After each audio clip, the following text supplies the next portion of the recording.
Live from Toronto, Canada, The Conspiracy Show with Richard Serrin from Zoomer Radio, AM 740.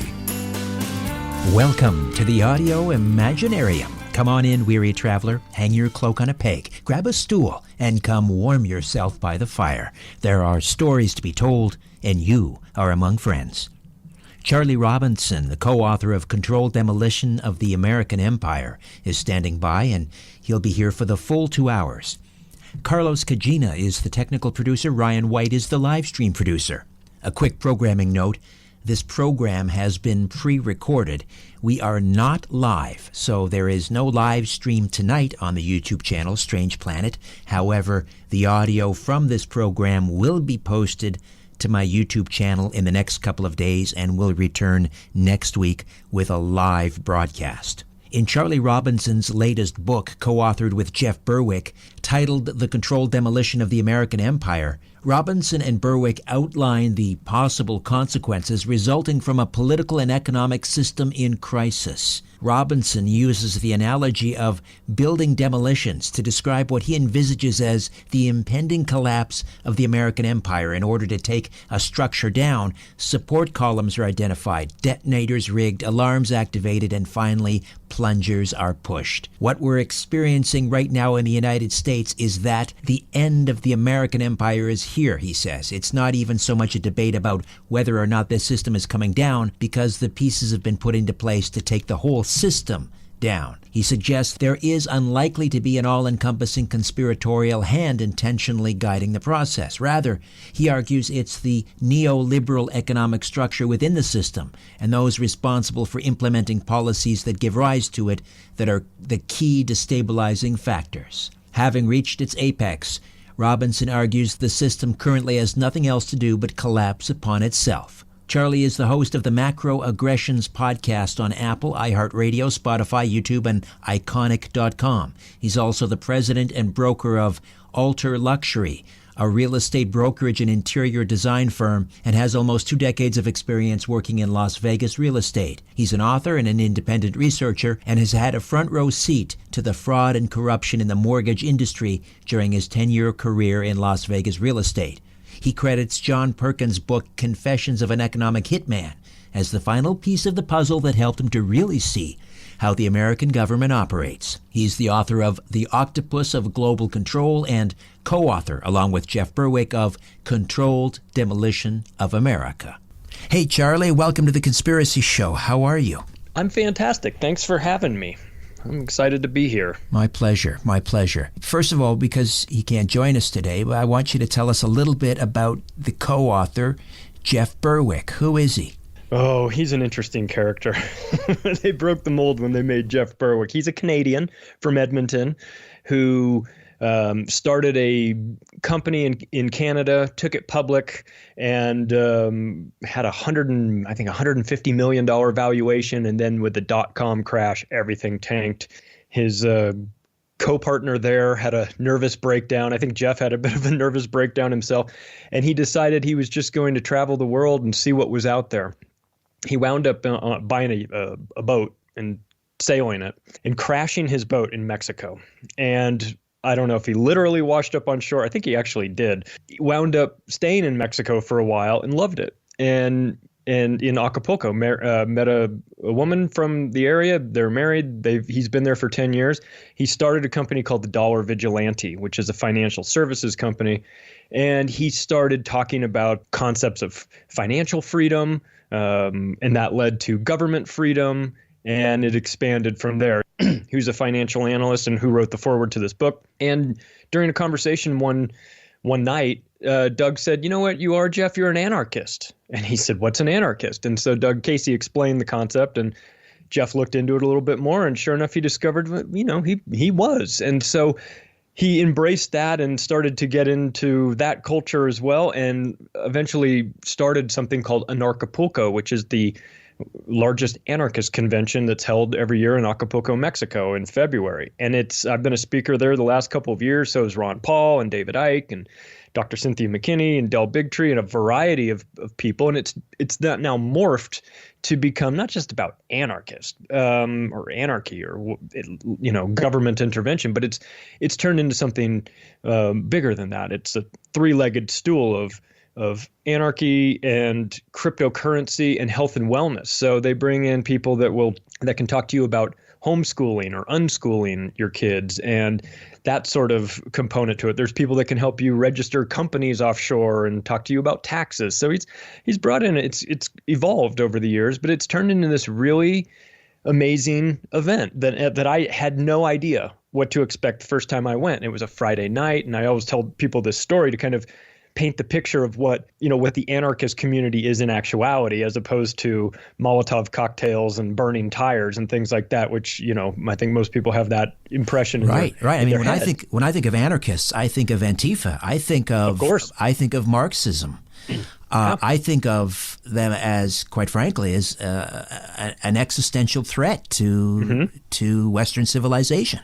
Me too. I thought all those things until I got clear on what the term anarchy means. It doesn't mean without rules. It means without rulers. And I think that given the current batch of rulers we have, I think a case could be made that we would be better off without them. So it turned out that I had it all wrong about this community. It's a very inclusive, real smart group of people.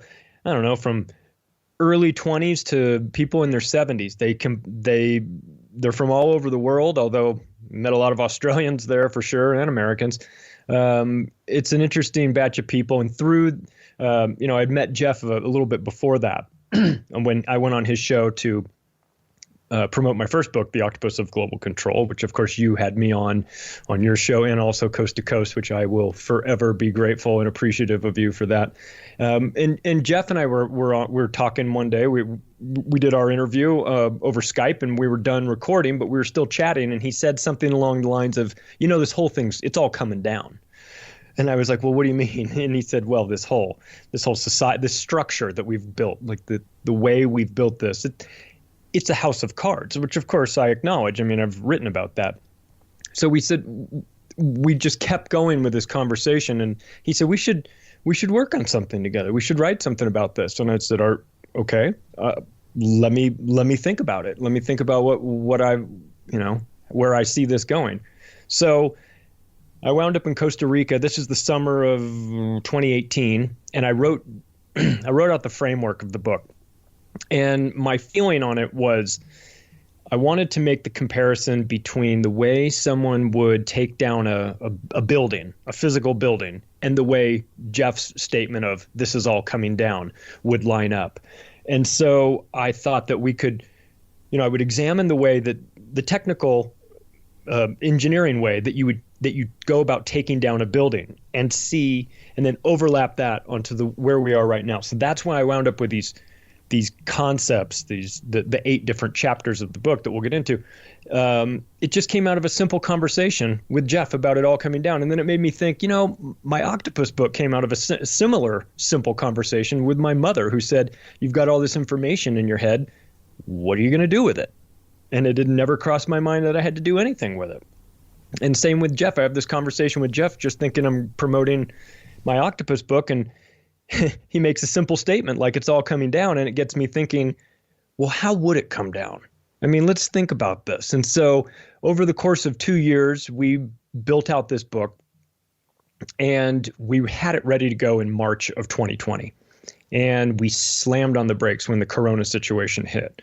We said, wait a second, this is too important for us to not incorporate it into the book. Let's pause for a couple of months, see how things play out, and then take a look at the book again now with what we've know from the Corona, the ongoing Corona panic.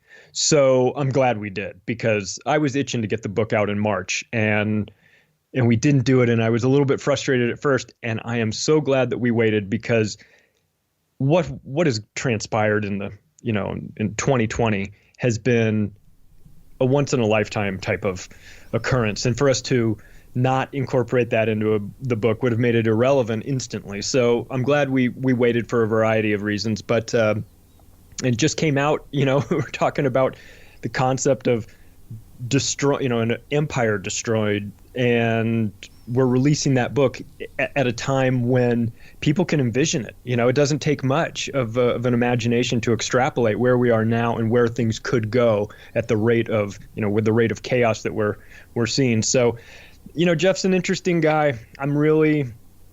When you write a book with a ex-Canadian living in Mexico, who's running a multi-million-dollar company, who's an anarchist and starts anarchist conventions and travels the world to speak, you get a very unique perspective on the world, a perspective I could never have. And so to take his view of where things are, and he's more objective about the American empire than I am. I'm an American. I've lived in America my whole life. I don't agree with the government. I don't agree with the way the government is run, but I want the best for America, and I'm a little bit, I'm on the home team here. Right, but right. As am I. I think emotionally, psychologically, philosophically, I may be more American than I am Canadian. My ancestors came from America. I have a huge emotional investment in the United States. I was up until 2 a.m. election night watching the proceedings, and I'm on the same page as you, I think. I wanted to ask you, though, when we talk about the American empire, in your mind, Jeff's mind, are you putting it on sort of the same level as the Roman Empire, the Babylonian Empire, or do you see some differences? I see some differences. It's sort of a hybrid. It's not quite to that level. Those empires had very little competition. These days, I feel like in the years we've been alive, we've seen a variety of empires. We've seen the British Empire that had an overt control spread throughout the globe. It's pulled back considerably. We had the Soviet Union and the role that they had. I see it more along the lines of a better, bigger version of the Soviet Union. In fact, we draw some comparisons between the two in the way that, when we talk about the destruction of the American empire, we're not necessarily talking about the destruction of America. We're talking about the empire, the sphere of influence, the 1,000 military bases around the world, the petrodollar relationship, the world's reserve currency, our undue influence on countries all over around the globe. And we compare that sort of to the way the Soviet Union was. The Soviet Union was thriving and everything was going fine. They started this destabilization campaign and finally knocked it out in 91. It's not to say that Russia went away. Mother Russia still remains. It's just that its satellite nations, Czechoslovakia and Belarus and Yugoslavia, and all these countries that it had under its control, they lost that. They lost the control of those countries. They pulled back to prioritize the homeland of Russia, much in the way somebody that was hiking Mount Everest that got stuck up there, stuck in a blizzard, and their body starts to prioritize where the blood flow goes. Look, you're going to lose some toes, you're going to lose some fingers, but we're going to keep your brain and your heart and your lungs functioning. We're going to keep the blood there because that's where it needs to be. So we see that aspects of the empire will fall away as they did with the Soviet Union. So there's a comparison there. But I will say that where we do draw some parallels between these previous empires is in a chapter that we get into that talks about the Thucydides Trap, which is a Greek concept, and talk about the how the existing empire feels threatened by the new empire that's rising up to challenge it, and in their between those two competing empires, it has happened in 16 different occasions that this has taken place, and in 12 of the 16 times it's ended in war. And so what we're seeing is the rise of China threatening the existing empire of the American empire, and we already start to see some of the similarities where they're demonizing one another, and they're ramping up tensions and things like that. So we're pointing out those previous empires to show that nobody is exempt from this. They follow very specific cycles. And when you take a look at where we fall on that cycle, we're at the last stage before everything collapses. I mean, we see some of the hallmark characteristics of that, like the bread and circuses and the, debasing the currencies and government, actions that are incongruent with the way the public wants them to behave. You do in the book, in the first chapter, really, you talk about the symptoms of a dying empire. Can we sort of go down that rabbit hole? Yeah, we talked about things like coin clipping, which is something I had never really even didn't know much about. In like the Roman empires, they were, they would have their gold and silver coins, and they had value, but they would clip little triangular pie-shaped spots off of the edges of the coins, and then collect all that up, melt it down, and try and turn it into a new coin. So it was like before they had the Federal Reserve, they were still looking at ways to debase their currency. When you let governments get involved in things like that. So we talked about we definitely talked about that as a comparison. Not the biggest comparison, of course, but it is something that sounds familiar. I mean, yeah, they scapegoat their kingdom's collapse. They use, they blame it on natural disasters and diseases and all these other things. They never take responsibility for their own shortcomings and things like that. So we just, one of the hallmark aspects of a dying empire is that the vast majority of the people that are living inside that dying empire are so blinded that they can't see that it's happening. They're the last to know that it's coming their way. And then, of course, in retrospect, it's obvious. Everyone's like, well, of course this was coming down. How did you not see the signs? I mean, they were everywhere.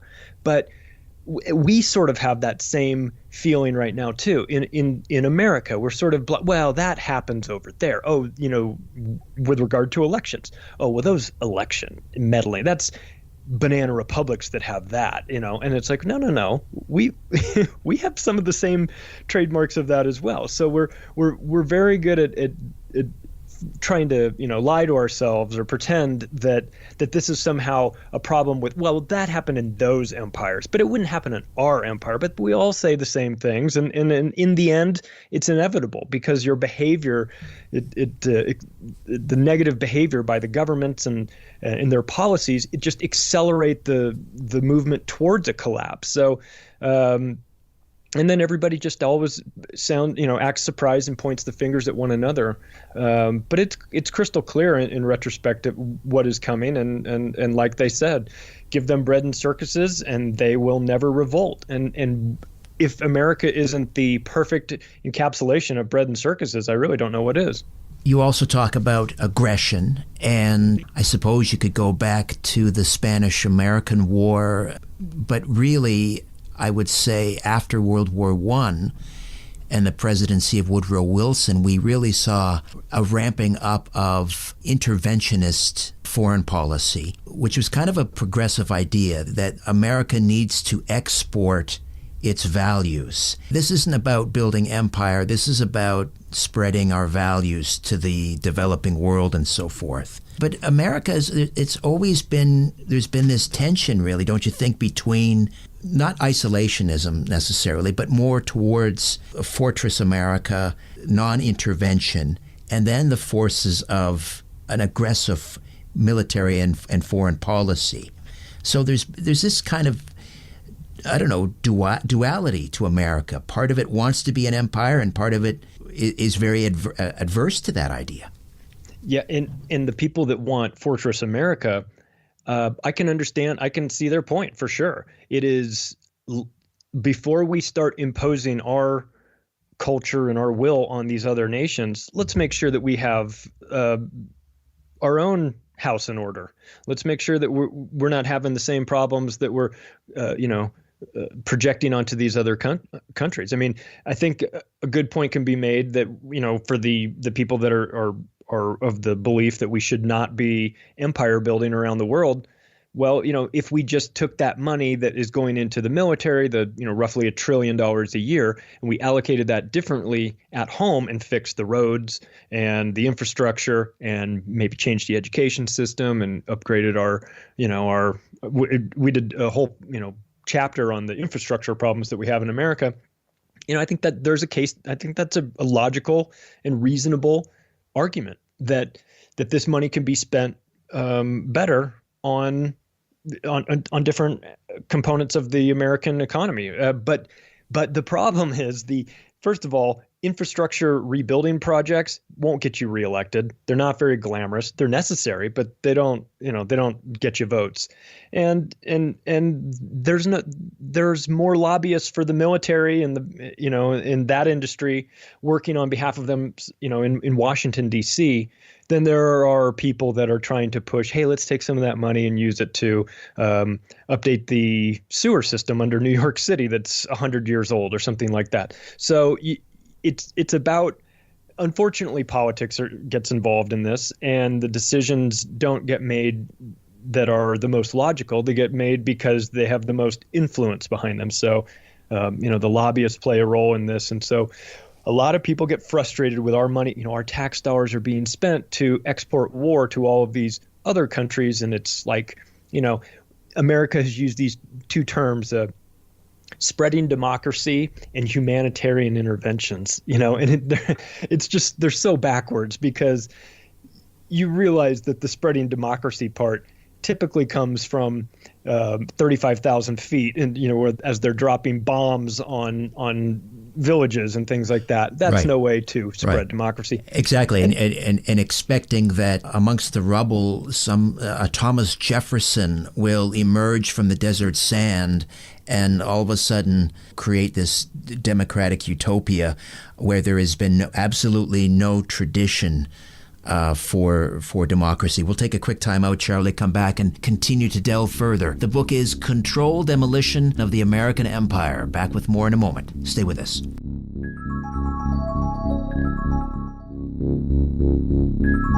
If you're sure your phone isn't tapped, call now. 416-360-0740 or toll free at 1-866-740-4740. We're back with Charlie Robinson, co-author of Controlled Demolition of the American Empire, from the founding of the Federal Reserve to 9/11 to the coronavirus panic. Let me go back to what we were discussing before the break, this tension between those in America that want empire and those that want more of an isolationist approach. It's been suggested by many researchers and authors that the empire builders, you could sort of roll them into a category, and it's become a very popular term, I would say, since the election of Donald Trump, and that is the deep state. How do you see those that have been pushing for empire in America? Would you consider those people to belong to the deep state?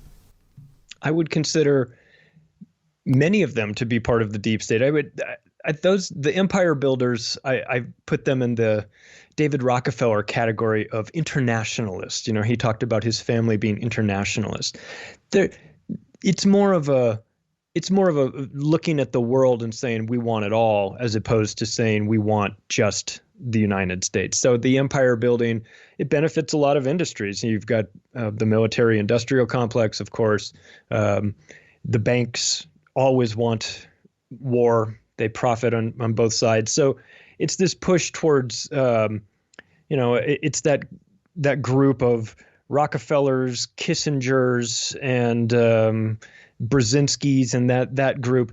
They're deep state. They're part of the American. They have roles inside the American government, but I feel that they see their role as not. They might be in America working on behalf of America, but they see a much bigger picture, and they're convinced that the best way to bring about the right way to govern is to have the whole world under their control, and then then everything will work just fine. Part of the problem with that, of course, is that there's a vast number of people that will never go along with something like that. They don't want that. And unfortunately, the people in positions of power have become powerful because they are attracted to this. They're attracted to this world. They're psychotic, psychopathic, that are given everything that they need when they get into politics like that. They're unbelievable amounts of power and influence, money, access to the things that they want, access to, if you want to get, if you're a psychopath and you want power and control, go to Washington, D.C. That's where you got it. Unfortunately, it's a magnet for some of the worst people in the world. And then, of course, they get together and come up with these ideas about how we can take this this America that we're living in now, and we can export our version of it to around the world. We talk about Project for a New American Century and the way they view the world, which is constant conflict, multiple theaters of war happening all at once, and using the power of the American military to club into submission any countries that don't get on board with our project, don't allow us to buy their oil at a reasonable price, or don't, allow us to put military bases on their countries or vote our way in a UN resolution. So because of the types of people it attracts, it's not hard to extrapolate out where this is going. And you'll have when you get enough psychotic people together that really are very dangerous, it's not surprising when their view of the world mimics that. They're essentially globalists. Globalists, yeah. David Rockefeller used the term internationalists, but they're globalists. And and this is the way I see what's playing out right now, is that we are engaged in this titanic struggle between globalists or internationalists and versus those who advocate for the nation state. So the seeds for the American empire, was it always the plan that America from the founding would be an empire, or was this idea, this noble ideal, hijacked somewhere along the way, and if so, when? I think it was hijacked. I think that the concept of America early on came from a place of we want to break away from England. We want to have our own sort of society. We have a different view of the world, and of course, like anything like this, runs the risk of getting hijacked. When you've got a good thing going, other people are drawn to it. Well, let's see where we can take this from now. But there certainly was a push. I think after World War II, really, you had a decimated Europe that nobody was taking the lead there.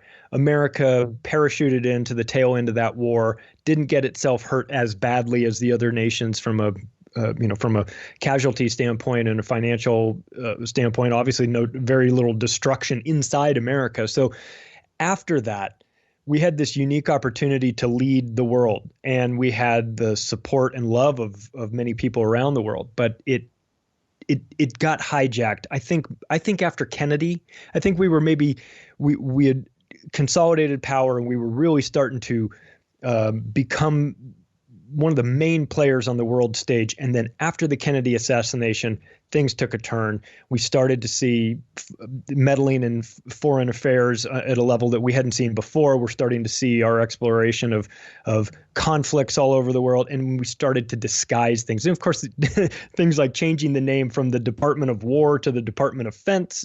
So we started to monkey around with the terminology a little bit.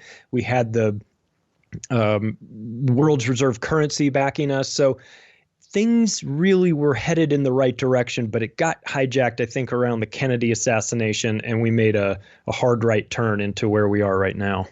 So talk to me then about the Federal Reserve, yeah, and how it works with the IRS. So in 1913, the Federal Reserve was created, which is a private central bank it was It's funny, I just had a conversation with Ed Griffin about this not too long ago. He wrote a book called The Creature from Jekyll Island. In 1910, all of these bankers secretly went down to Jekyll Island, Georgia, had a conference where they talked about the creation of a private central bank. And this was kept totally under wraps. They wound up doing what you do when you're rich bankers. You get yourself a couple politicians in your pocket, and they made it so that they put this forward, and it passed in 1913, and it was the creation of the Federal Reserve. At the same time they did that, they created the Internal Revenue Service. So the play works like this. The Federal Reserve is going to print the money and loan it to the American government at interest. So when the American government is done for the year, they're going to owe that money back plus interest. Well, the interest part, the where they get that interest money, the government doesn't want to pay for that. They'd rather it come from somebody else. So they created the IRS as the collection agency so that the IRS collects the money from the people and uses that money to pay the interest to the bankers on the money that was created from the Federal Reserve and loaned to the government. So the government borrows the money, but we pay the interest on it. It's a pretty good setup if you think about it. I mean, it's you create the collection arm at the same time and then sick them on the people and make sure that the people pay for it all. So that's where that's how it started, over 100 years ago. And one of the things that the Federal Reserve did is they're constantly inflating the money supply, and by doing that, it devalues the value of the dollar. So that's why we hear stories of, well, when my grandparents were young, they could get a loaf of bread for a nickel. That's the reason, because over time, with the inflation of the money supply, it's just lowered the value. Basic economics, nothing too complicated there. Right. It's the hidden tax, inflation. Yeah. And it's great for politicians, too, because they have all of their pet projects, pork barrel politics. They want to fund little projects back in their constituency, and if they can print money, they don't have to raise taxes. That doesn't stop them from raising taxes for other reasons, but they can have it both ways. They can fund all their pet projects and then not be politically unpopular by raising taxes. Charlie, we'll take another time out, come back, and talk some more. Controlled demolition of the American empire. More of my conversation with Charlie Robinson. Stay with us.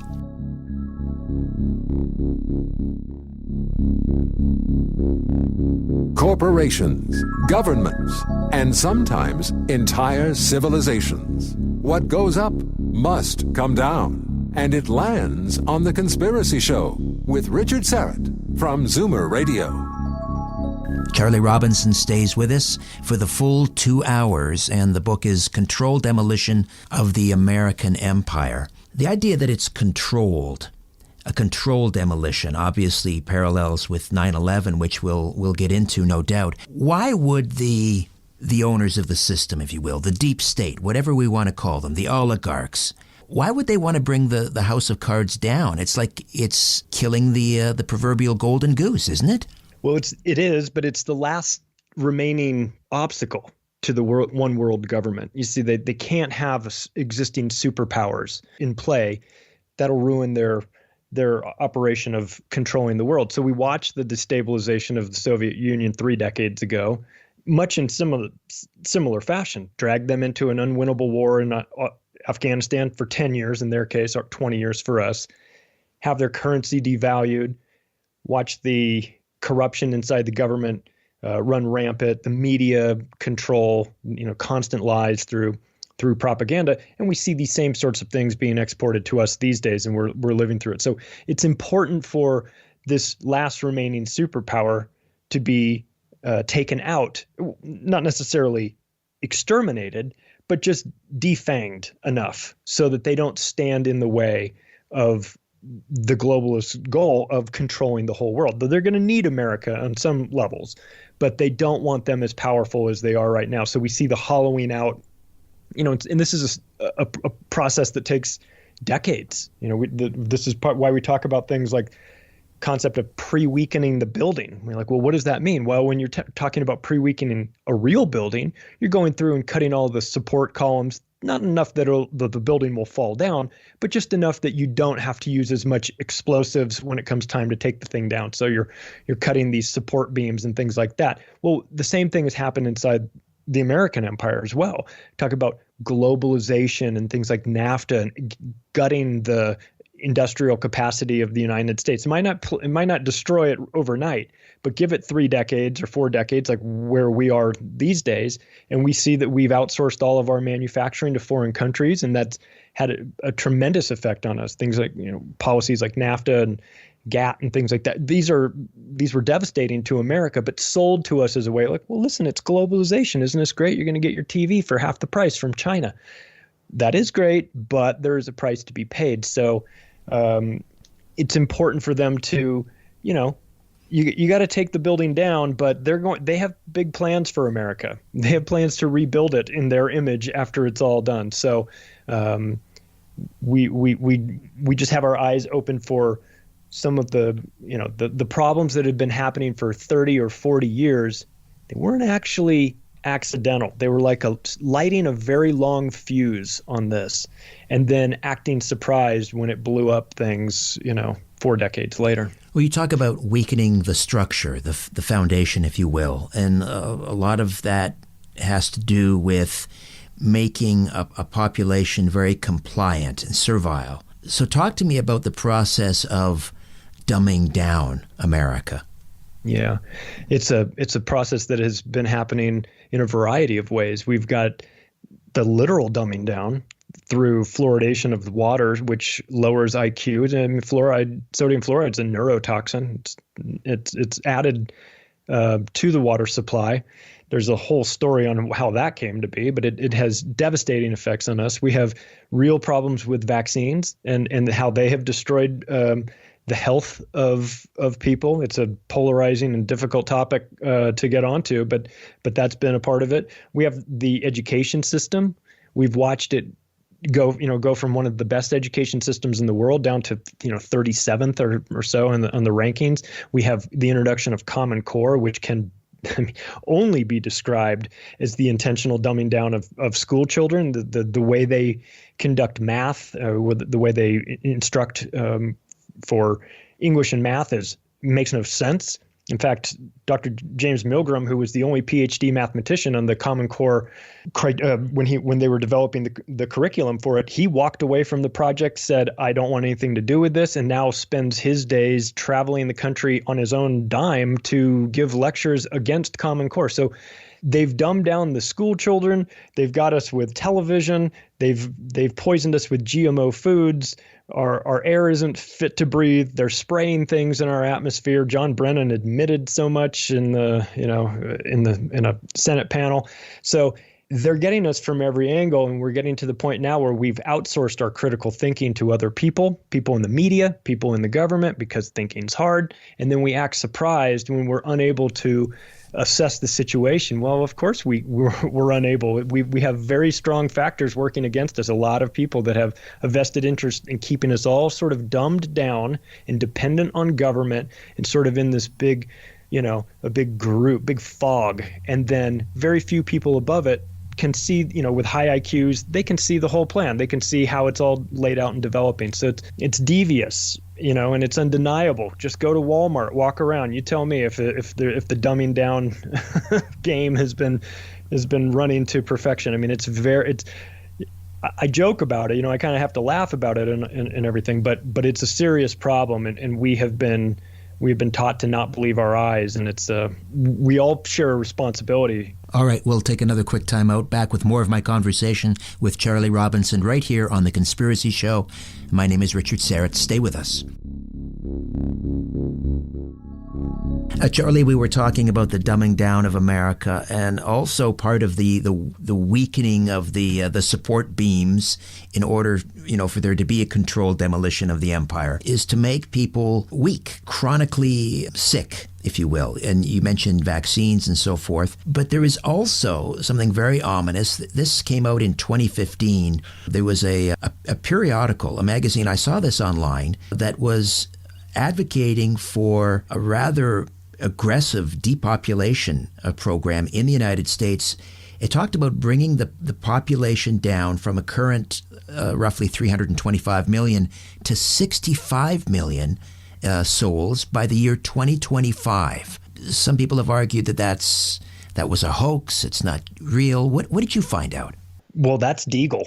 Yeah, we mentioned them in the book, and Deagle's a company that does forecasting for the military-industrial complex. They try to figure out, hey, based on what we're seeing here and population growths and shifts, and you're going to need X number of tanks and this many bullets and this many planes and things like that.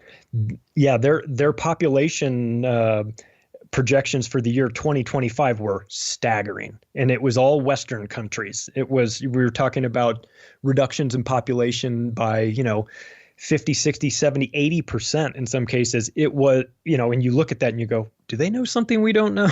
I mean, is this a hoax?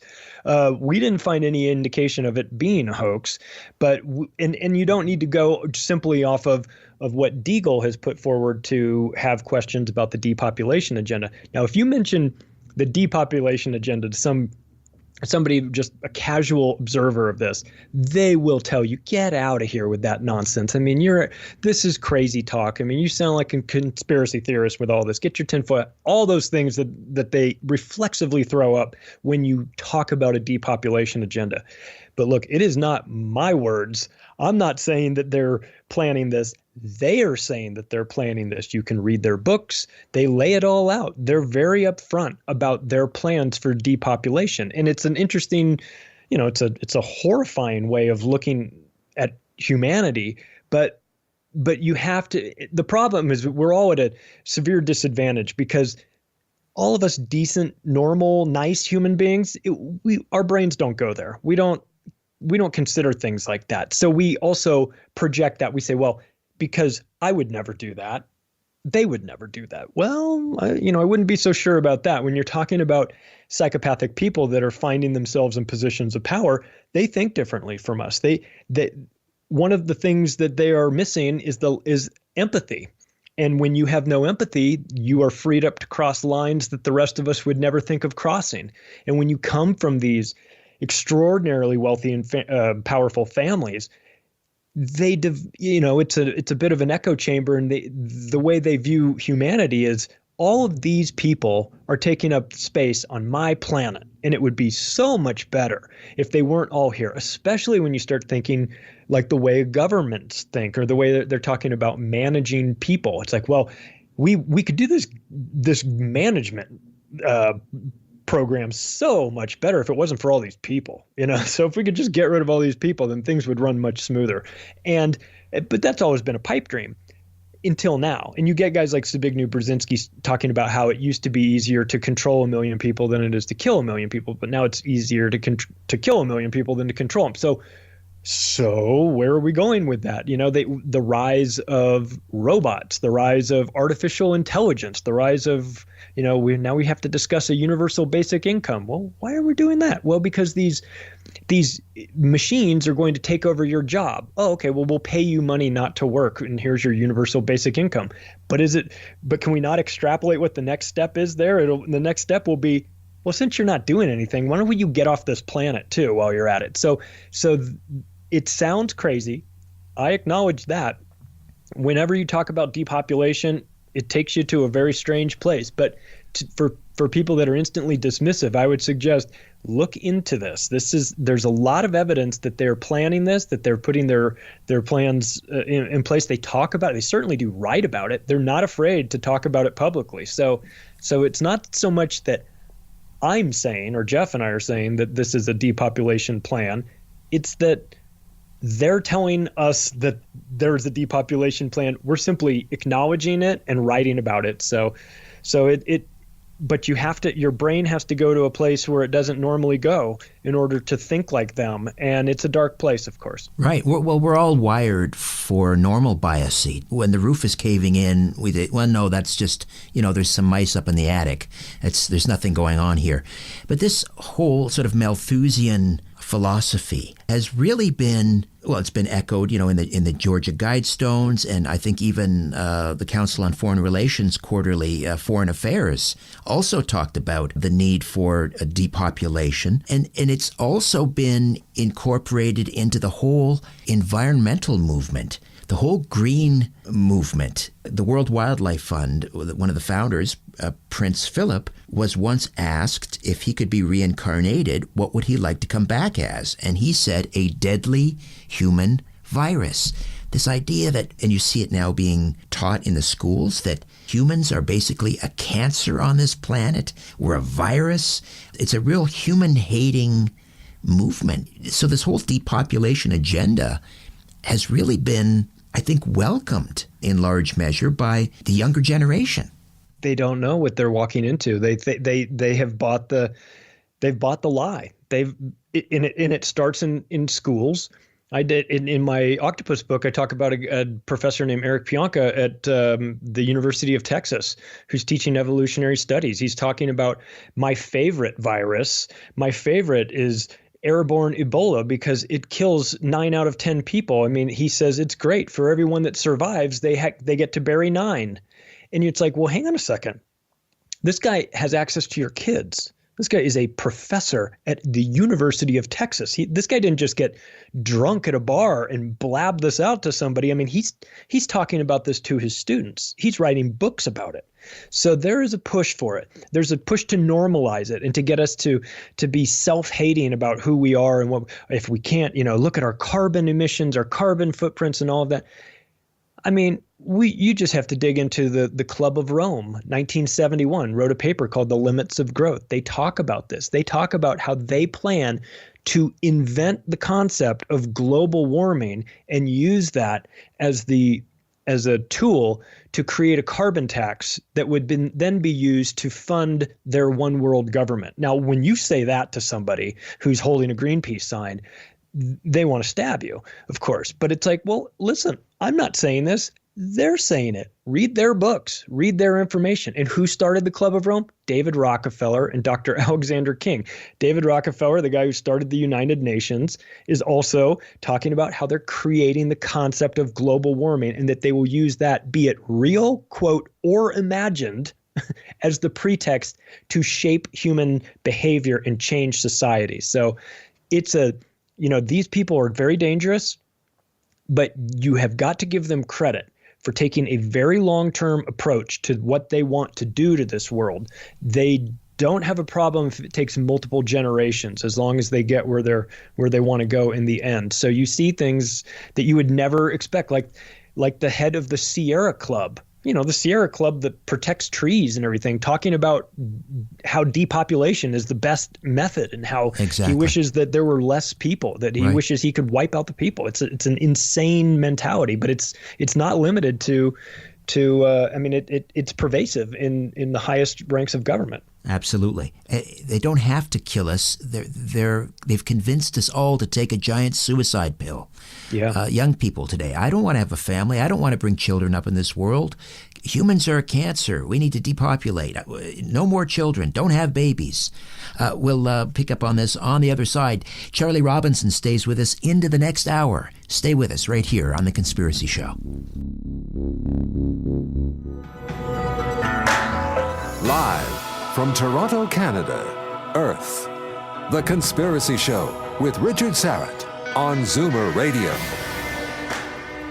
Thanks for inviting me into your home, long-haul truck, RV, camper, taxi, your parents' well-appointed rec room with the simulated wood paneling, electric fireplace, and the painting of dogs playing poker, your loft, that greasy spoon just off the interstate, and your cabin in the woods. Hello to everyone listening in on our flagship station, AM 740, 96.7 FM, Zoomer Radio in Toronto.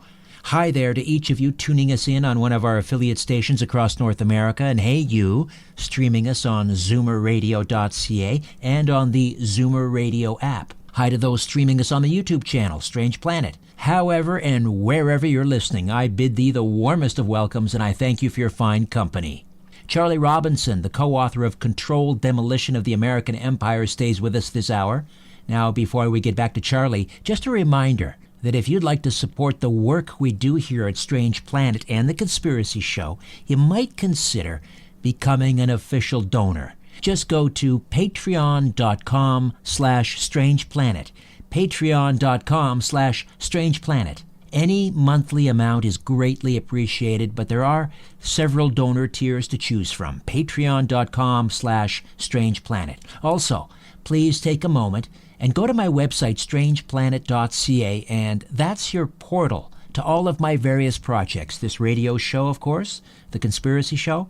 My podcast, Conspiracy Unlimited, which drops every Monday, Wednesday, and Friday. The YouTube channel. My Strange Planet online store. The Strange Planet full script dispensary. There's even an events and appearances page. While you're there, you can also subscribe to my free monthly newsletter, Inner Sanctum. It's all right there at strangeplanet.ca. strangeplanet.ca. Now back to my conversation with Charlie Robinson, co-author of Controlled Demolition of the American Empire. So, Charlie, let me get your thoughts on the recent U.S. election. As this interview is airing, we probably will not have a clear winner declared. I suspect we're probably looking at perhaps weeks of court challenges. There are demands right now for recounts in certain states and so forth. But your thoughts?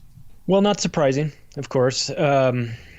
It seemed that they were pre-programming us for this over the last couple of weeks. The discussion was that, we're probably not going to get this settled. I'll tell you what, I was glad. I was glad that I didn't see the violence that they projected. That's a good thing. Of course, I think that was slated to come should there be a decisive winner one way or the other. But where you keep it sort of in limbo, hey, maybe we could just do this without a president. How about that? How about that? Maybe come January 1st, they just inaugurate nobody. I'm not a fan of the current situation that we have. We're in this beautiful, amazing country. We have 300 plus million people here, and the best that we can do is come up with these two. I mean, I'm not a fan of either one of these, either sides, the red team or the blue team. I'm not on either one of their teams. And some might say, well, pick a side. Well, my side is I'm objective. I'm sitting in the stands throwing rocks at both sides because I'm not a fan of this process. But I don't know that I don't know that this was going to ever play out anyway, other than with just a disputed election, with people suing and vote counts and everything. It didn't seem like this seemed like an inevitability, but I remember back in 2000 with that election, that seemed like a surprise to me. It never crossed my mind that there wouldn't be a president announced that night. And now it seems that we've all sort of come to expect it. Well, with this current election, it's not going to get settled. Let's not plan for it. Nobody, don't throw the big victory party. Don't plan the victory party that night. So it's an interesting way. Is this going to be the way it always is? Are we going to have to dip our thumbs in blue ink, the way they do it in Yemen or Afghanistan when they have an election there? I mean, maybe going low tech is the way to do it these days. So we'll see. I expect there to be, accusations of fraud on both sides, and I think there probably will be fraud on both sides. I mean, this is it's important to a lot of people who becomes the president. So important, in fact, that they're willing to overlook certain laws. And then again, let's not forget that we are entrusting some of the worst people in the world to be in charge of the government. So is it any surprise that we get the possibility of some sort of election interference or manipulation? I would say that would be a given, with the current group of people in charge. So I'm cautiously optimistic that things will get sorted out, but what does that even mean when it gets sorted out? All right, fine, we picked the president of the United States. This person is still not in charge of the country in the sense that most people think. I mean, there are layers above the president. So this is a figurehead. It's part of our culture. It's part of our society and part of our government. This is how we've laid it out. But I think it's important for people to understand that there is a government beyond the existing government. There is a government in the shadows. There are people that have big plans for this country, and they don't care who wins. Goldman Sachs, they'd say, well, Goldman Sachs' candidate won. They gave money to this candidate and they won. They give money to both candidates. Why would you, if the only goal is to have the winning, to be on the winning side, and you've got all the money in the world, you finance both parties. Oh, Goldman Sachs is the party of the Republicans that, who gave more money to Obama than anybody? Goldman Sachs. So they play both sides of this. If you're really interested in having influence in Washington, D.C., you wouldn't leave it to chance. You wouldn't leave it to betting on one side versus the other. You fund both sides. That way you're guaranteed that you win. I would make the argument that in large measure, the election of Donald Trump in 2016 was an appeal or an attempt to reestablish the dominance of the nation state over the forces of globalism. So when you look at, Trump is all about, make America great again, but America first. This idea of America first didn't start with Trump. It does speak to isolationism, that anti-internationalism. And when you look at the forces that are opposing Trump every day, hammering him 24 hours a day, 7 days a week with negative news stories. We have big tech in Silicon Valley opposing Trump. We have Wall Street opposing Trump. We have the mainstream media opposing Trump. Don't you see him as flawed as he is, and all his tweets aside and his personality aside, when you look at the policies, build a wall, bring industry home, disentanglement, foreign disentanglement, getting us out of these constant never-ending wars, don't you see Trump at least last best hope to preserve the nation state and to resist these forces of empire? I found myself agreeing with those concepts for sure. Absolutely. And I liked, there's things about Trump that I really like. There's things about him I don't like either. I was never a fan of his pre-politics, just the personality type where everything's great. I'm the best. This is the best. My hotels are the best. I could do without all that, but it didn't really bother me all that much. That's not somebody that I would want to hang out with. But in terms of his direction, the America First concept, very much in favor of that. And I think that resonated with a lot of people because the people that live in the United States have eyeballs and they see a ton of inefficiencies and a whole lot of problems in this country. And before we are in such a huge hurry to take desperately needed funds and give them to other countries for foreign aid or use them for our military or spend all of this money to build Afghani schools and things like that, a very strong case can be made for, hey, this is our money. We need this here. It's not like we have all of our problems buttoned up here and now we can go focus on the rest of the world. Like there is a legitimate need for this, for us to be America first.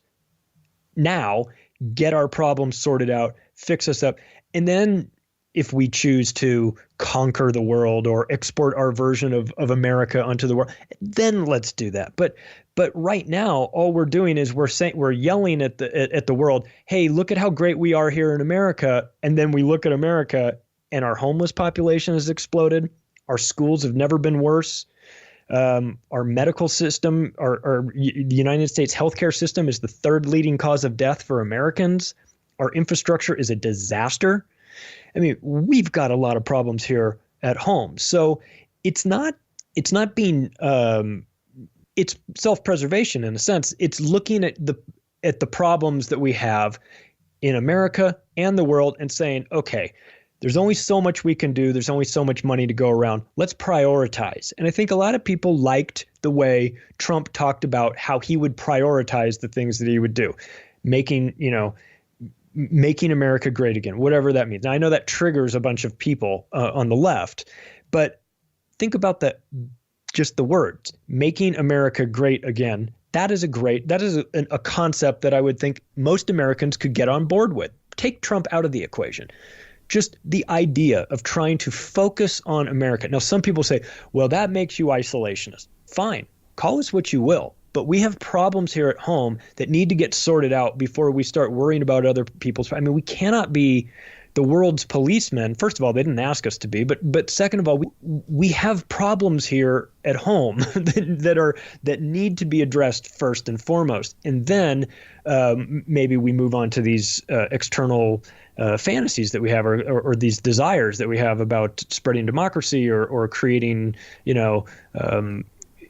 exporting our culture and things like that. That's great. But let's make sure we take care of the pressing issues first, because then we're in a much better situation moving forward. And of course, then we're also not hypocritical when we go out and start talking about how great America is, because a lot of people on the outside look at America and they don't, they see us for what we really are. We're blinded. We have myopia here inside the United States. We think that, if it's not happening here, it's not happening, and that's a very it's not maybe the best mentality. We've got some issues that need to get sorted out here first, and I would prefer that we focus there.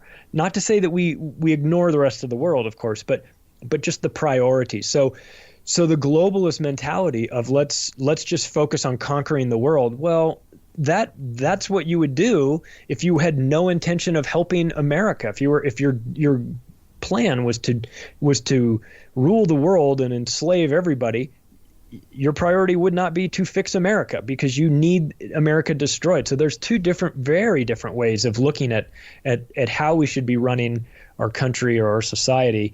And I lean more towards the side of let's fix, let's focus on our own problems. Let's fix our own house before we start criticizing other people. But that is not the way that a lot of the globalists think. They see the rest of the world as the priority, and of course I disagree with that.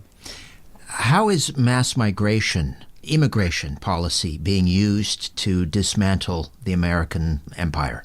I mean, we see, because we're we just had an election, or we're in the middle of an election, I guess. Who knows how long that'll go on.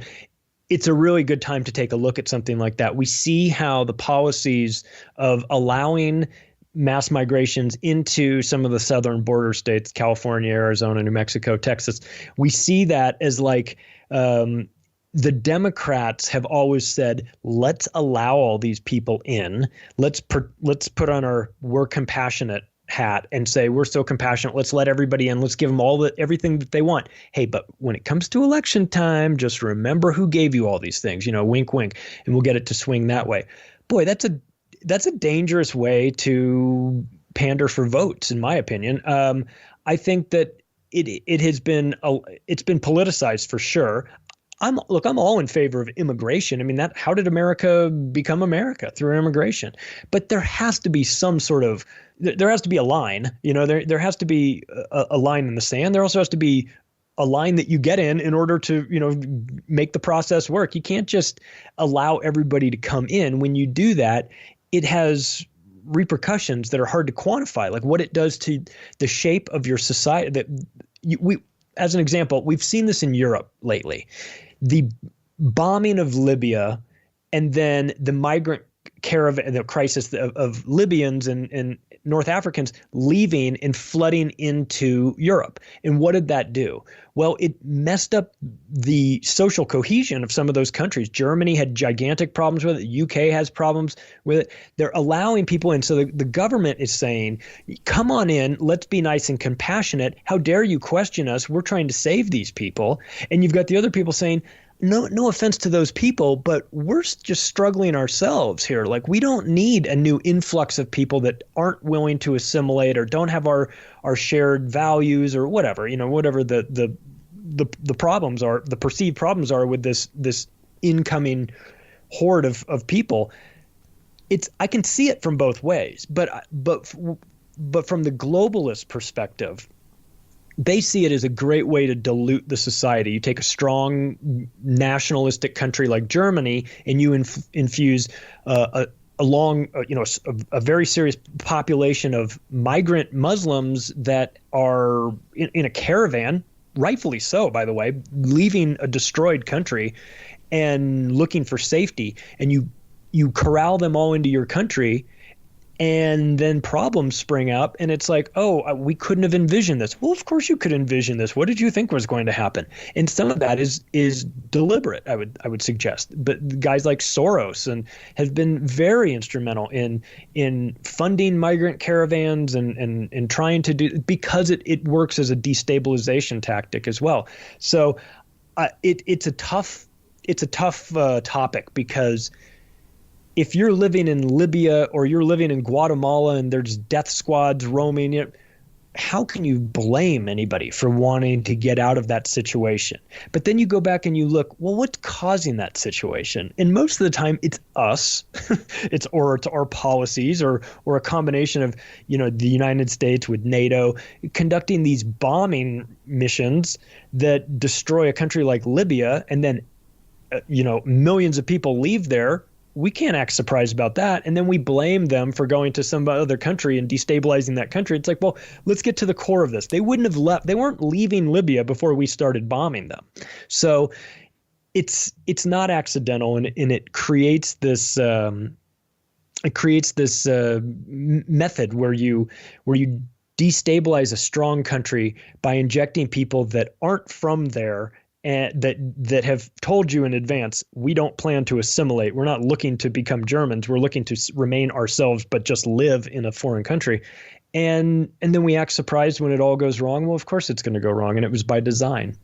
The idea of limiting immigration and its effect on wages, for example, there was a time when that was, Bernie Sanders even, not this time around, but previously talked about the need to restrict immigration because the impact on wages is significant, and the groups that are hurt most by it are the lower income people that are trying to earn minimum wage. I'm talking about illegal immigration here, by the way. Right. No, I know what you're talking about. And the group that was perhaps most in favor of illegal immigration for that same purpose, because it drove wages down, was the Chamber of Commerce and the owners of corporations. They were delighted to pay less wages. So it's interesting how that's flipped from a democratic platform to restrict immigration and illegal immigration in particular.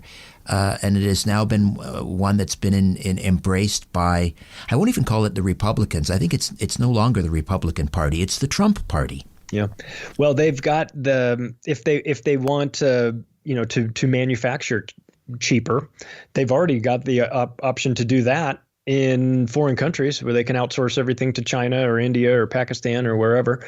So the need of these low-income wage earners is almost unnecessary. So they want to keep them out. So it just depends on which lens you're looking through. If you're a Democrat and you're trying to get votes in a way that benefits you, you could open up the borders and say, come on in. We're the people that let you in. We're going to give you everything you want.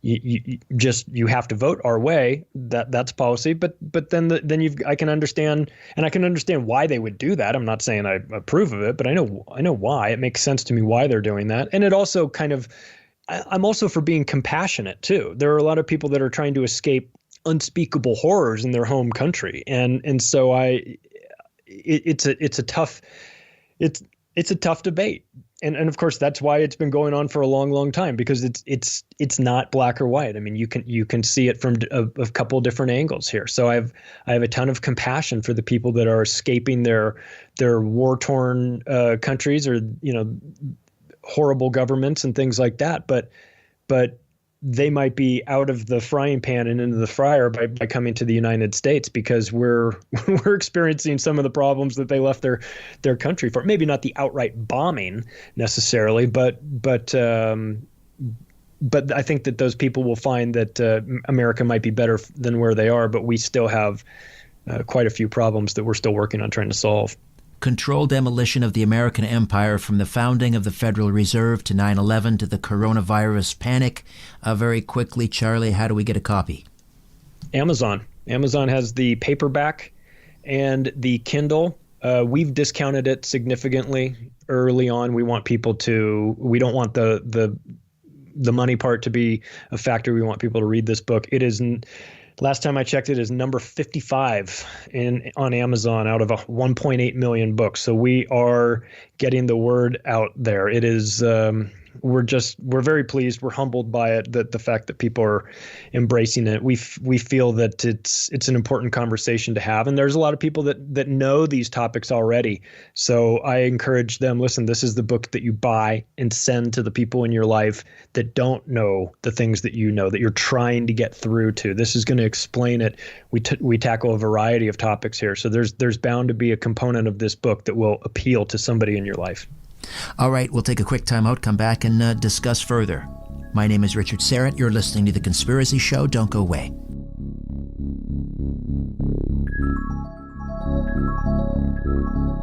Where there's smoke, there's The Conspiracy Show with Richard Serrett from Zoomer Radio. So, Charlie, we have to talk about the coronavirus pandemic. How does that fit into the controlled demolition of the American empire? Wow. It's just, well, it takes a couple of agendas. You know, it incorporates the big pharma into the government. It's a blending. We're getting into the, people are saying, well, fascism. I would suggest that what we're experiencing is more like corporatism, where it's a blending of the American government with the large corporations to benefit the corporations more so than the state. So we've got big pharma loves, they love situations like this. They love to keep everybody scared and fearful and dependent on them for information and for products that will save their life potentially, or perceived that way at least. So it's done a number of things. So the corona situation came out, and we immediately started to see the demonization of China, which was right on schedule. We saw the media kick into overdrive with trust the experts, trust the science. How dare you be anti-science? So the demonization of anybody that got off the reservation and started asking questions about this. We see that Wall Street, the Federal Reserve got involved and started monetizing debt at a record that is unprecedented. And we saw the bailouts where they were giving trillions of dollars to large corporations and Wall Street. Here we go again with that. So it's another one of these invisible enemies, right? Like terrorism, which is everywhere, but you can't see it. And it's killing everybody, but you don't know that those people. And there's going to be dead bodies around every corner, except there aren't. So it's the new fear. And I'm not trying to say it doesn't exist or anything like that. I'm just saying that the way that the American media portrays certain things, you would be led to believe that, well, over the last 20 years, you would be led to believe that there are terrorists waiting for you at the grocery store, and that that your life is in imminent danger. You constantly need to worry about them. You turn on the nightly news. It's disproportionately about terrorism. You find the George W. Bush clips where they've strung together the compilation of him saying terrorist. It goes on and on and on. But then the statistics show that you're 7 times more likely to die by having a vending machine fall on you than you are to die by a terrorist inside the United States. And so wait a second, what's going on with this? The amount of coverage, the amount of money that we can, allocate towards this. This doesn't seem to be in. It doesn't seem to be proportionate to the amount of fear that we're seeing on the media. It does not seem to be proportionate with the actual amount of fear. So then we get into the corona situation, and you start to see nonstop coverage and the death rates and deaths, and then that sort of stopped. And then it became, well, the death rate, there weren't as many deaths as we thought there were going to be. Luckily, thankfully, I'm not saying I wanted to see that, but they told us we were going to see it, and we didn't. And then, halfway through the summer, cases were down. People were sort of going back to normal. And then the mask mandate came out, and we were like, that seems like a way to create a visual representation of something that is invisible. Now, when I go to the grocery store, everybody has a mask on, so it's impossible for me to not think that there's something going on. Whereas middle of the summer, I would go in the grocery store and nobody had a mask on.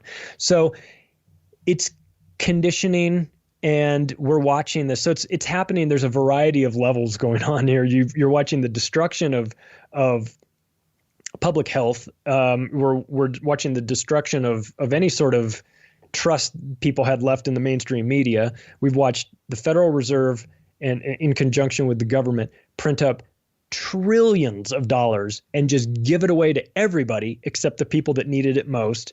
So it really is. And we're on a pathway towards, we've instilled fear in everybody. Fear is their biggest ally. Those that are the controllers, they love fear. It works very well. Doesn't cost them a lot, and they can use the mainstream media as the megaphone to just constantly keep everybody in a state of fear. And then in conjunction with the mainstream media, which finances, Big Pharma finances the mainstream media, their ads, but 60% of their revenue, at least in the United States, where Big Pharma is allowed to advertise on TV, they get so much of their revenue from these pharmaceutical industries that people maybe are sitting around saying, well, if this wasn't such a big deal, clearly my nightly news would tell me that it wasn't such a big deal. And it's like, well, hang on a second. They're heavily incentivized financially to keep reporting on this. They first of all, it's good for ratings. And second of all of their partners want this to happen. They want this to be a big, big event. So it's being used.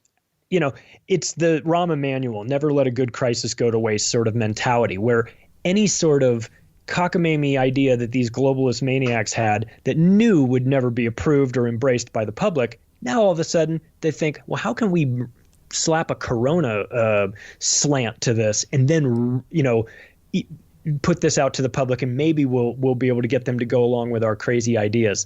It's just given a license for every maniac in Washington, D.C. to try and use this as the justification to roll out some new program that they always wanted to roll out, Great that they Reset. never had. The Great Reset. They never had the option. The Great Reset, exactly. I believe that. I think the virus is real. I think it's been greatly exaggerated, the risk, and I think it is being used as cover at the same time. It can be real, but also be used as cover for many of these different agendas. The Great Reset, whether that's an economic reset, social reset, cultural reset. So where are they heading with this? What is the end game specifically with coronavirus? What do you see in quarantine camps? Oh, yeah. Well, all of it. Yeah. Speaking of the Great Reset, we have the World Economic Forum, who is pushing the Great Reset. They have laid out their concept of the fourth industrial revolution. And part of that has COVID-19 in it as part of their leap forward, talking about digital biological enhancements to people. They're talking about 5G and artificial intelligence and cashless societies and quantum computing and vaccine programs and all of these things. Tracking through vaccine programs as well, contact tracing. It's a globalist maniac's dream. This and yet when you see the marketing for the Great Reset, it sounds kind of good on the surface, because I think who amongst us would deny that we do need a reset? I mean, the current world that we're living in has some rather large problems that need fixing, and it all sounds good, but this is just a sales pitch. Of course, it's sell the benefits, and they never tell you what the price is. And the price is your freedom, your medical freedom, your sovereignty, your soul even. And there's a big price to pay, but the bill for that comes at the end. Would you take a vaccine? No. What do you do if it's mandatory? There are talks about vaccine passports. If you don't take the vaccine and you don't have it stamped in your passport, you don't get to get on a plane. You don't get to go shopping at wherever, Walmart. What do you do then? I don't know. And I think about that a lot, because that had always been a theoretical idea. What if?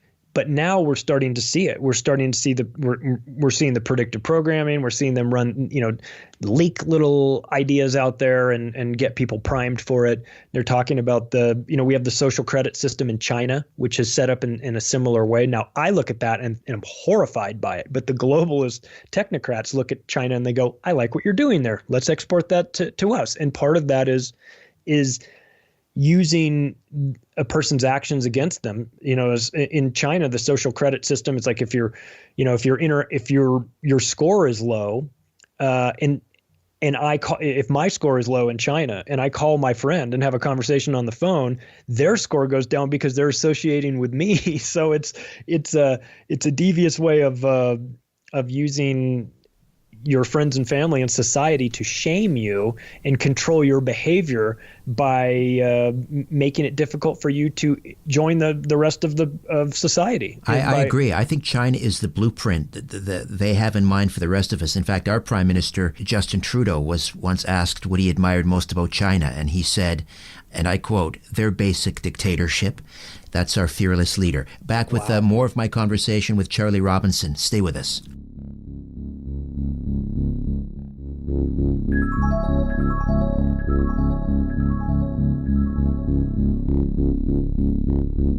Where there's smoke, there's The Conspiracy Show with Richard Serrett from Zoomer Radio. Charlie, we were talking about coronavirus. Do you see us getting back to the old normal? I'm so sick of hearing about the new normal. Welcome to the new normal. I don't want the new normal. I reject the new normal. I want the old normal. Do we ever get back there? Well, I hope so, but it's going to require us to get very honest about our relationship with the mainstream media and with the pharmaceutical industry as well. Because what we have done is we have outsourced our thinking, our critical thinking, to the media, and with the understanding or the assumption that they're going to tell us the most important things. They're going to be honest with us. They're going to prioritize what's important, and they're going to give it to us straight. Of course, we know that's not happening, but the vast majority of people still believe that is reality, that the mainstream media is their friend, that if, Anderson Cooper is going to tell you about what's going on, and if there's some issue with this, like maybe the vaccine isn't totally safe. Well, clearly Anderson Cooper would have talked about that on the news, right? I mean, if he didn't talk about it, then it must not be happening. That would be a major story. But well, that's the assumption that a lot of people make. And of course, that's not true at all, because the media and big pharma are connected. I don't know if we're going to be able to go back to the way it used to be. I feel that we could, but that would require everyone to acknowledge and wake up to the fact that we're being lied to on a massive scale by people that don't have a problem lying to us, that it does not bother them one bit. When you've got guys like Bill Gates, Bill Gates has been in the news lately for all the wrong reasons, which I'm pleased about, because I've been writing about this guy for a while. He's a dangerous individual, but the casual observer has just been, this has been glossed over because, he runs the Bill and Melinda Gates Foundation, and they're charitable, and they're giving millions, billions of dollars to help people in their vaccine programs. And they talk about how all of this is just working so well. Well, you need to dig into who that guy really is. And until the general public is willing to actually do some of the research or get involved and actually look at who these people that magically appear on the scene as saviors, Fauci and Gates and Birx and these people, Ferguson in the UK, until we start doing some background checks on these people to see who they are, where they came from, and what they want, we're going to be led down the wrong path. So it's as much as I have a problem with the current situation that's being thrust upon us by the government in conjunction with the media and big pharma, I have just as big of a problem with the American public being willfully ignorant of this too. I think that we need to take responsibility for our own actions, for getting the right information, understanding it, processing it, and then doing something about it. If the information shows that this virus situation has been overplayed, and it has, well, then it's up to us to acknowledge that and make some noise about it and make sure that never happens again, and that the people that are responsible for this are held accountable. But in the U.S., most of us don't really have that sort of optimism that the people behind this will be held accountable. We've seen too many examples of people getting let off with no sort of no repercussions for them. No, there are never any repercussions. The people that were behind the assassinations of JFK and MLK and RFK, they walked. Who was ever orchestrating certain elements of 9/11 to either let it happen or make it happen or simply be glad it happened, no repercussions. The 2008 economic collapse, no repercussions. Zero confidence that there will ever be any punishment meted out. It's interesting, though, that, we talk about the nation state and we love to complain about the government and so forth. But it's, at least with the nation state, I think it's best suited to sort of safeguard individual liberties, rather than some distant bureaucrat in Brussels or Geneva. But our increasing distrust and anger with the government, with bureaucracies, government institutions, the media, doesn't that also, though, play into the deep state, because they want us to hate the nation state? It's a good point. Yeah, they want us to hate the nation state, break that up, and join this much larger group. But I'm with you. I don't trust the current bureaucrats that are local or national to take care of us. I certainly wouldn't trust anybody in Brussels, like in the EU situation. Look at that. Look at what the EU has done. They've been run by Brussels, and the problems that happen in these countries, they're not taken care of because Brussels is like, well, that's, we're not there, and, that's your problem and you figure it out. And you expect compassion and enthusiasm and accountability from some, external group like that. Good luck. You're never going to get it. The nation state, like you said, is the best way to safeguard our liberties. But we've got to fix that too. We've got to take care of the current batch of rulers. That's where Jeff Berwick gets into the, no rulers versus no rules situation. It's like the current batch of rulers that we have are defective. We're going to need somebody in there that prioritizes us. All right, we'll take one final time out and come back and finish up with Charlie Robinson right here on The Conspiracy Show. Stay with us.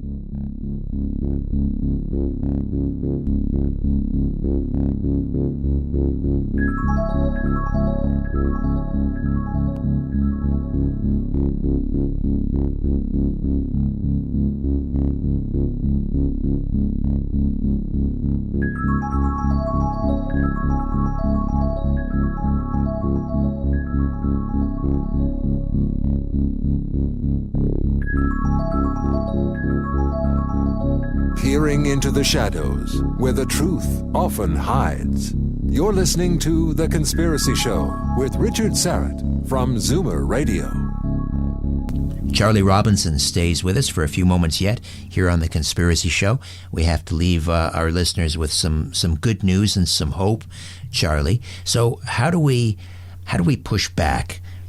The first thing we need to do, I think, like anybody in any sort of problem, is acknowledging that you have a problem. We need to get very honest about where we are and what our problems are. Once we do that, then we're in a position where we can start to make some changes. Now, this controlled demolition of the American empire is going to have long-lasting effects. It's going to change it's going to change society drastically. But that's not necessarily the worst thing in the world, because when we look at the current paradigm, I think we could all agree there are a lot of things that need to change. It's like, it's like a gun, right? As they say, it depends whose hands it's in. It's not so much that the gun is necessarily the problem. It's whoever is controlling it. So where we are now, it's what are we going to do? Is it that government is necessarily all evil? Well, it just depends on who's in charge of it. It depends on the policies that are being made. So we have this unique opportunity when the current paradigm is changed to decide and steer things in a different direction, someplace where things are fair for most people, where we can get away from corrupt systems that have plagued us for the last 100 years. We can get rid of fiat currency. We can get rid of the U.S. dollar as being produced by the Federal Reserve. I mean, the removal of the Federal Reserve would be a huge step in the right direction. But there's, we have to acknowledge this. We've got some problems. We've got problems with banking. We have problems with our media. We have problems with big business and their cozy relationship with Washington, D.C. We have issues with lobbyists and the amount of undue influence they have. We have problems with Citizens United, which gave unlimited the corporations the ability to finance political campaigns with unlimited amounts of funds. I mean, we have Glass-Steagall, the removal of Glass-Steagall, which allowed the big banks to become massive, and Bill Clinton deregulating the telecommunications industry, which allowed these mega mergers, and we've gone from 50 media companies down to 5. We have the opportunity to fix some of these things and change this world that we're in. We can roll back some of these globalist policies that have been instituted, but we've got to start to look at who is in charge, where they want us to go, and decide, do we want to go there or not? If we don't want to go this direction, if we don't want to follow the World Economic Forum's path towards the Great Reset, and I certainly do not, well, then we need to propose something different. We need to build something different, and we need to put people in positions of power that agree with us on that. What we have right now is our governments making policies and following this new world order, the new world order that they talk about openly, that the Queen talks about, and the Pope talks about, and all the presidents have talked about it. We need to set our course for something much different. We need a change. There's no doubt about that, but we have to be very aware of who is offering us this new change. Do we trust them? Where are they taking us? If it's Klaus Schwab and the World Economic Forum, I'm not interested in that. I understand that some of the things that they're talking about, improvements in technology, we're going to need to embrace those. Those are coming whether we like it or not. But it's this dystopian landscape that's on the horizon that we could very easily fall into when we look at the direction China's going. So we have a responsibility to ourselves to educate us on what is happening around the world, where things seem to be headed. Look at China, see where they're going. That's unfortunately where the technocrats want to take us. And then we need to take some responsibility for ourselves. We need to acknowledge that we have a problem with the people that we put in positions of power. We have a problem with the way that arrangement between government and big business, and how dangerous that can be. And we can make different choices. We can change society. I mean, Jeff and I kind of described this controlled demolition as, the December 26, 2004, Banda Aceh, Indonesia, you wake up, you go down to the beach, all of the water is receded. Where is everything? Oh my God, this is crazy. The water's gone. I can walk out on this beach. I can walk into where the ocean used to be. I can walk a quarter of a mile out there and find interesting starfish and and all these things. Isn't this interesting? Wow, let's take some selfies. But the people that had experience, the people that had been there, that had seen these signs before, they knew what that meant. They knew that meant that the water has receded, but it's coming back in a tidal wave, and I need to get to higher ground. So here we are, the tail end of 2020, with everything that we've been through. And boy, if this isn't if this hasn't been the best advertisement for getting yourself ready for the future, I don't know what will. But we see the water receding, and we have decisions to make. We're telling people, get to higher ground. We're not going to be able to stop a lot of this. It's going to be up to you to wake up your friends and family, save them, save yourself, but position yourself in a way so that you're ready when these new changes come. That when the current paradigm is destroyed and the new one emerges, you're in a position where you can thrive in it. It's going to be difficult. This is a tough conversation to have with the world. I take no pleasure in this. I'm an American. I love America. I want it to be the best it can possibly be. But these people these maniacs have rigged this country with detonators to take it down. And we need to acknowledge that we have been co-conspirators in this too. We've allowed this to happen by our ignorance and our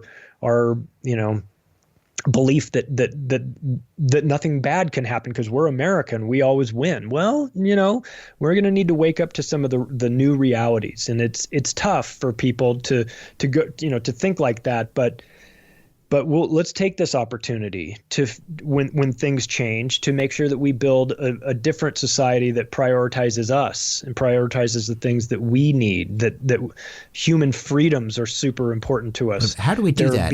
Taken away. It doesn't seem likely that can be achieved through the ballot box. No. And if left unchecked and the demolition happens, they will own the monopoly board. They already do. How do we survive that? If that's what's coming our way, how do we stop them? Well, we've got to get on board with some alternative ways of thinking. Maybe that Jeff is a crypto guy, so he looks at cryptocurrencies and gold and silver and things like that. I'm not positive exactly how everything gets fixed. I think that we're still these are systemic problems that are going to take a long time to unwind. But our acknowledgement that it's out there and it's happening, that some of the worst people in society are driving our policies. This is the first step towards fixing things, is to acknowledge that we have a problem, get out there and start looking for, get back to basics. For one, we've expanded our supply chain so much that we're dependent on other countries and other, for our medicines and things like that. These things need to change. We can do a lot of this stuff in-house. We've fallen into this trap of globalization under with the promise of cheap goods and services from foreign countries. But we've got to make a priority to bring those things back, bring the industrial capacity back to the United States, get a handle on our currency situation, which has long been a problem. We need to seriously think about our role in the world stage with 1,000 military bases around the globe, and who is that benefiting and who is that harming. There's a lot to unpack. We've got a lot of work to do. But I think most people would agree that now's the time to make some changes. Maybe another good place to start would be to buy a copy of Controlled Demolition of the American Empire. Before you can solve a problem, you have to understand the problem, and it's detailed there quite nicely. Charlie, thank you so much. Thank you, Richard. I appreciate it. Okay, back next week with Rex Bear of The Leaked Project. In the meantime, don't be afraid. There's nothing concealed that won't be revealed, and nothing hidden that won't be made known. What you hear in the dark, speak in the light, and what I say in a whisper, proclaim from the rooftops. Move over, Aphrodite, I'm coming home. Or at least up the stairs. Good night.